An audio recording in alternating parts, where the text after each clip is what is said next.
Hello, this is Dave from ERC, and I want to talk about the new features of the Runcam Racer 2 FPV camera. First is the small size that makes it perfect for micro quads, but it has an adapter so you don't have to choose between micro and mini. You can simply adapt the camera to fit either circumstance. It has a wide voltage range from 5 to 36 volts, and also the expected super wide dynamic range, which is enhanced by a new thing called Sharp View that can be used on sunny days. I'll show you that later.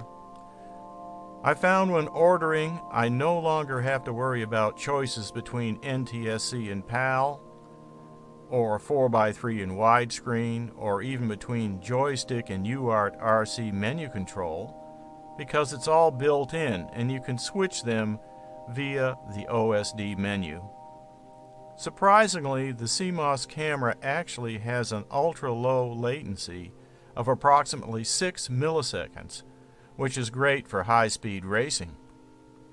When ordering, you can choose between two lenses, either the 160-degree field of view lens or the 145-degree field of view lens.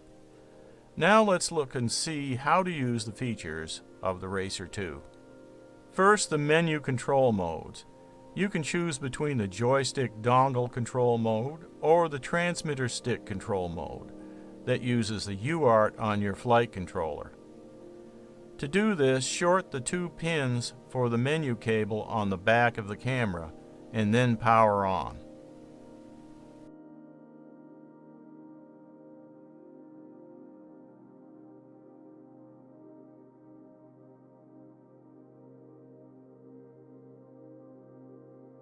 A joystick dongle is not provided with the camera, but if you happen to have one from another camera, you can simply plug it into the two pins on the back. If you want to use your transmitter sticks, then connect the two wires from the menu pins to a spare UART on your flight controller, such as UART 3. Then, in your flight controller configuration software, on the Ports tab, select Runcam Device for COM port 3 or whatever COM port you choose. This works with Betaflight 3.3 or above and may also work with CleanFlight 2.2, Butterflight 3.4 or above, and KissFlight 3.6 and above. If you are using a Betaflight flight controller, it's definitely recommended to use the radio stick mode, but you don't have to.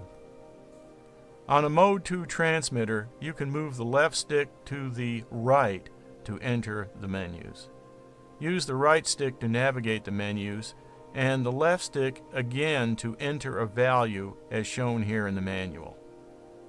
For a Mode 1 transmitter, follow the lower diagram in the manual.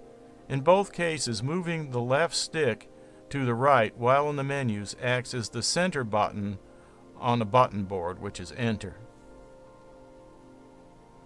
If you long press the button or right radio stick up, you can enter the OSD settings screen.